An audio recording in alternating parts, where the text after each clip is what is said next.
வணக்கம். நியூஸ் ஃபர்ஸ்டின் மதிய நேர பிரதான செய்திகளுக்காக சுகந்தா துசிதர். முதலில் தலைப்புச் செய்திகள். திருகோணமலையில் முன்னெடுக்கப்படும் மணல் அகழ்விற்கு தற்காலிக தடை. நாட்டில் மலேரியா நோய் ஒழிக்கப்பட்டதன் பின்னர் மலேரியா காய்ச்சலால் பீடிக்கப்பட்ட ஒருவர் முதல் தடவையாக அடையாளம் காணப்பட்டுள்ளார். மருதானையில் விபத்துக்குள்ளான ஜீப்பிலிருந்து 68 கிலோகிராம் கேரள கஞ்சா மீட்பு. உத்தரப்பிரதேசத்தில் அதிக அளவிலான இளவயது திருமணங்கள் இடம்பெறுகின்றமை கண்டறியப்பட்டுள்ளது. இனி விரிவான செய்திகள். திருகோணமலை மாவட்டத்தில் மணல் அகழ்வதற்கான அனுமதி பத்திரத்தை விநியோகிக்கும் நடவடிக்கை நாளை முதல் தற்காலிகமாக இடைநிறுத்தப்படவுள்ளதாக புவி சரிதவியல் மற்றும் சுரங்க பணியகம் தெரிவித்துள்ளது. எதிர்வரும் 28ஆம் தேதி வரை அனுமதி பத்திர விநியோகம் இடைநிறுத்தப்படும் என புவிசரிதவியல் மற்றும் சுரங்க பணியகத்தின் சிரேஷ்ட பணிப்பாளர் பொறியியலாளர் சஞ்சனி டி சில்வா குறிப்பிட்டுள்ளார். முறையற்ற விதத்தில் மணல் அகழ்வதால் திருகோணமலை மாவட்டத்தை சூழவுள்ள கரையோரங்களில் ஏற்படும் சூழல் பாதிப்பு தொடர்பில் கவனம் செலுத்தி இந்த தீர்மானம் எடுக்கப்பட்டுள்ளதாக அவர் கூறியுள்ளார்.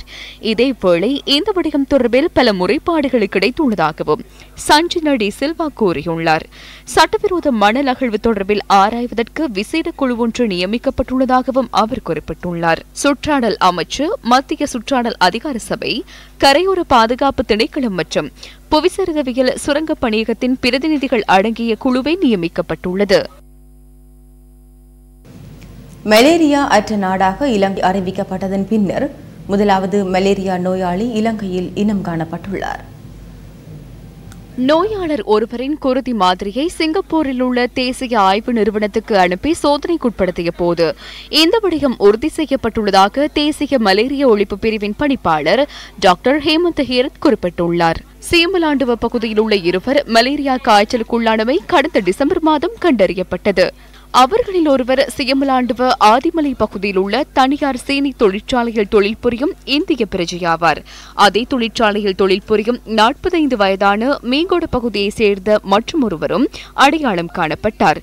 குறித்த தொழிற்சாலையில் தொழில் புரியும் இந்திய பிரஜையோடாக மலேரியா தொற்று ஏற்பட்டிருக்கக்கூடும் என வைத்தியர்கள் சந்தேகம் வெளியிட்டனர்.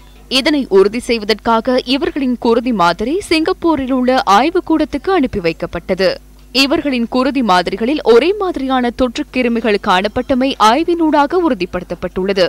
2012ஆம் ஆண்டிலேயே நாட்டில் இறுதியாக மலேரியா காய்ச்சலால் பீடிக்கப்பட்டவர்கள் இனம் காணப்பட்டனர். கடந்த 2016ஆம் ஆண்டில் இலங்கை மலேரியா ஒழிக்கப்பட்ட நாடாக உலக சுகாதார ஸ்தாபனத்தால் அறிவிக்கப்பட்டது.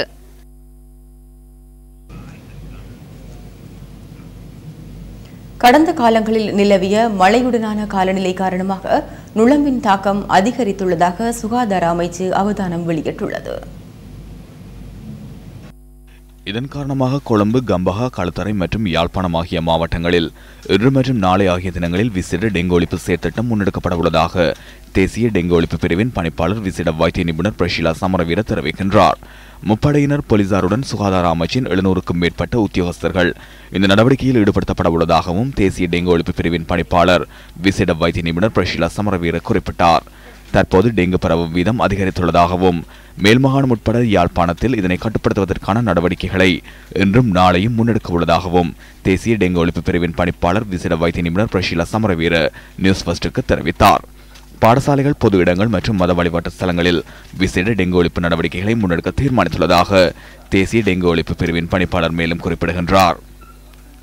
வீடுகளில் டெங்கு குடம்பிகள் பரவுவதற்கு ஏதுவாக காணப்படும் பகுதிகளை அழித்து டெங்கு பரவுவை கட்டுப்படுத்த உதவுமாறு பொதுமக்களை தேசிய டெங்கு ஒழிப்பு பிரிவின் பணிப்பாளர் இதன்போது கேட்டுக் கொண்டுள்ளார். இதேவேளை 2 நாட்களுக்கு மேல் காய்ச்சல் காணப்படுமாயின் வைத்தியசாலைக்கு சென்று டெங்கு நோய் தொடர்பில் பரிசோதனை மேற்கொள்ளுமாறும் நோயாளர்களை தேசிய டெங்கு ஒழிப்பு பிரிவின் பணிப்பாளர் விசேட வைத்திய நிபுணர் பிரஷீலா சமரவீர கேட்டுக் கொண்டுள்ளார். பாராளுமன்ற கட்டட தொகுதியில் உள்ள மின்தூக்கி ஒன்று செயலிழந்தமைக்கு திடீரென ஏற்பட்ட தொழில்நுட்ப கோளாறே காரணம் என பாராளுமன்ற நிர்வாகம் தெரிவித்துள்ளது. மின்தூக்கி தொடர்பில் ஆராய்ந்த நிறுவனத்தினால் இந்த விடயம் உறுதி செய்யப்பட்டதாக பாராளுமன்ற செயலாளர் நாயகம் தம்மிக்க தசநாயக்க குறிப்பிட்டார். மின்தூக்கி செயலிழந்தமைக்கான பிரதான காரணம் எனவும் அவர் கூறியுள்ளார். இந்த சம்பவத்தின் பின்னர் புதிய மின்தூக்கிகளை பொருத்துவதற்கு திட்டமிடப்பட்டுள்ளதாகவும் தம்மிக்க தசநாயக்க தெரிவித்துள்ளார். பாராளுமன்ற கட்டடத்தில் பயன்படுத்தப்படுகின்ற மின்தூக்கிகள் 36 வருடங்களுக்கும் அதிக பழமை வாய்ந்தவை என பாராளுமன்ற நிர்வாகம் சுட்டிக்காட்டியுள்ளது. புதிய மின்தூக்கியை பொருத்துவதற்கு தேவையான நிதியை பெற்றுக் கொள்வது தொடர்பிலான அமைச்சரவை பத்திரம் விரைவில் சமர்ப்பிக்கப்படும் எனவும் பாராளுமன்ற செயலாளர் நாயகம் தம்மிக்க தசநாயக்க தெரிவித்தார். அமைச்சரவையின் அனுமதியை தொடர்ந்து புதிய மின்தூக்கிகளை பொருத்துவதற்கான நடவடிக்கைகள் முன்னெடுக்கப்படும் எனவும் அவர் குறிப்பிடுகின்றார். இதேவேளை மின்தூக்கிகள் தொடர்பிலான தர மதிப்பீட்டு அறிக்கை சபாநாயகரிடம் இன்று கையளிக்கப்படவுள்ளது. மின்தூக்கி தொடர்பிலான முழுமையான பரிசோதனை அறிக்கை இன்று வெளியிடப்படவுள்ளது. பாராளுமன்றத்தில் 10 மின்தூக்கிகள் பாவனையில் உள்ளன. இவற்றில் 2 மின்தூக்கிகள் பாராளுமன்ற உறுப்பினர்களின் பாவனைக்காக ஒதுக்கப்பட்டுள்ளன. கடந்த 7ஆம் தேதி பாராளுமன்ற உறுப்பினர்கள் பயன்படுத்தும் மின்தூக்கி செயலிழந்ததால் பாராளுமன்ற உறுப்பினர்கள் 12 பேர் சுமார் 20 நிமிடங்கள் மின்தூக்கிக்குள் அகப்பட்டனர். பாதுகாப்பு நோக்கை கருத்தில் கொண்டு 6 பேர் மாத்திரம் மின்தூக்கியில் பயணிக்கும் அறிவித்தல் விடுக்கப்பட்டுள்ளதுடன் மின்தூக்கி செயற்பாட்டாளர் ஒருவரும் பணியில் ஈடுபடுத்தப்பட்டுள்ளார். லபுகம பகுதியில் நேற்று இடம்பெற்ற மக்கள் சந்திப்பில் அமைச்சர் மனோ கணேசன் கலந்து கொண்டிருந்தார். அலுகல லபுகம வீதியில் நிர்மாணிக்கப்பட்டுள்ள பாலம் மக்கள் பாவனைக்காக நேற்றைய தினம் கையளிக்கப்பட்டது. பன்முகப்படுத்தப்பட்டு 215 மில்லியன் ரூபாய் நிதியில் இந்த பாலம் நிர்மாணிக்கப்பட்டுள்ளது. தேசிய அரசாங்கம் தொடர்பில் நமக்கு விரக்தி ஏற்பட்டுள்ளது. பாராளுமன்றத்தில் எண்ணிக்கையை அதிகரிக்க எண்ணுகின்றோம். ஆனால் அமைச்சர்களை அதிகரிக்க வேண்டும் என்ற தேவை எமக்கு உள்ளது என நினைக்க வேண்டாம். சிலருக்கு அமைச்சர்களை அதிகரிக்க வேண்டிய தேவை உள்ளதுதான். அரசாங்கத்தில் எல்லோருக்கும் அந்த தேவை இல்லை.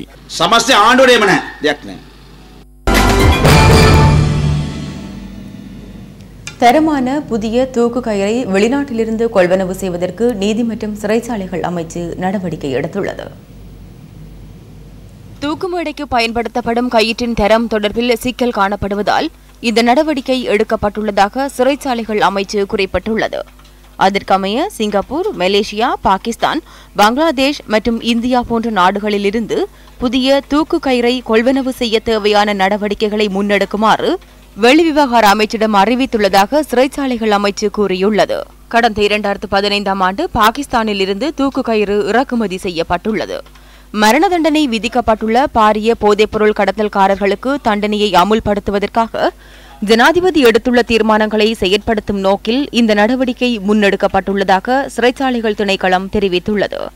பாரிய குற்றச் செயல்களில் ஈடுபட்டு மரண தண்டனை விதிக்கப்பட்டுள்ள 1242 பேரில் 806 பேர் மேன்முறையீடு செய்துள்ளதாக சிறைச்சாலைகள் திணைக்கள தரவுகள் தெரிவிக்கின்றன. மரண தண்டனை விதிக்கப்பட்டவர்களில் 25 பேர் பாரதூரமான விதத்தில் போதைப்பொருள் கடத்தலில் ஈடுபட்டவர்கள் என தெரிவிக்கப்பட்டுள்ளது.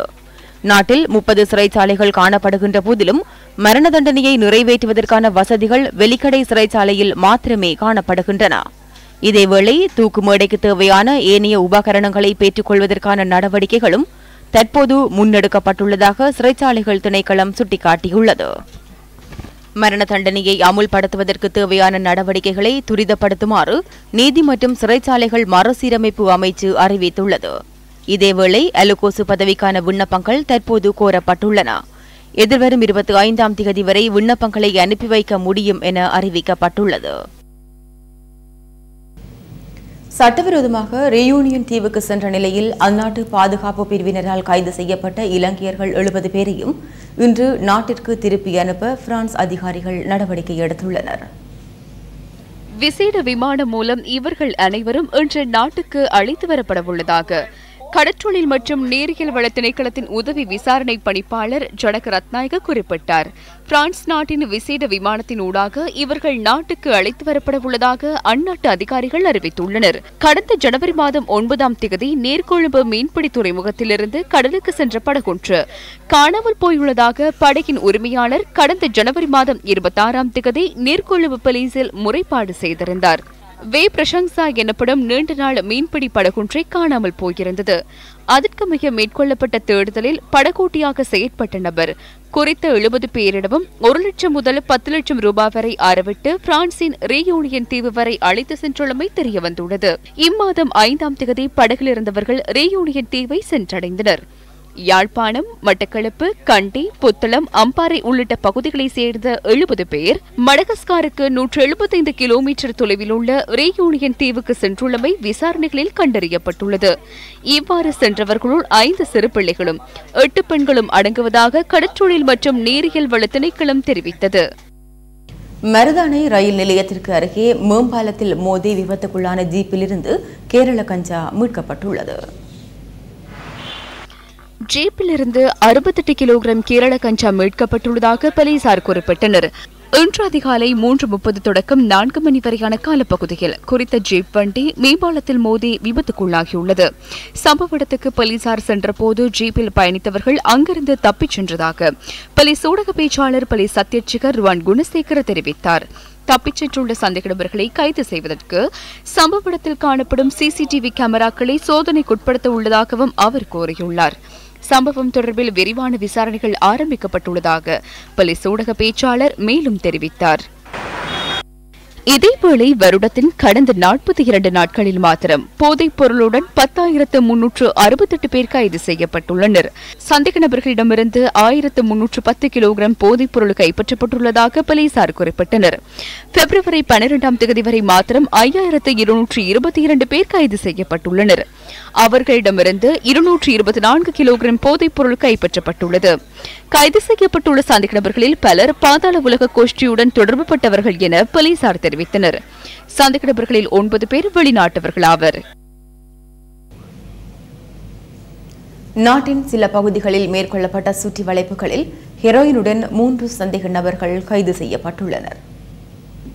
நீர்கொழும்பு கட்டுநாயக்க வீதியில் 100 கிராம் ஹெரோயினுடன் 2 சந்தேக நபர்கள் கைது செய்யப்பட்டுள்ளனர். கட்டுநாயக்க போலீசாருக்கு கிடைத்த ரகசிய தகவலின் அடிப்படையில் குறித்த சுற்றி வளைப்பு மேற்கொள்ளப்பட்டுள்ளது. கைது செய்யப்பட்ட சந்தேக நபர்கள் இன்று நீர்கொழும்பு நீதிமன்றத்தில் ஆஜர்படுத்தப்படவுள்ளனர். இதேவேளை 2 கிராம் 400 மில்லி கிராம் ஹெரோயினுடன் சந்தேக நபர் ஒருவர் இங்கிரிய பகுதியில் கைது செய்யப்பட்டுள்ளார். தமக்கு கிடைத்த ரகசிய தகவலின் அடிப்படையில் சந்தேக நபர் கைது செய்யப்பட்டுள்ளதாக போலீசார் தெரிவிக்கின்றனர்.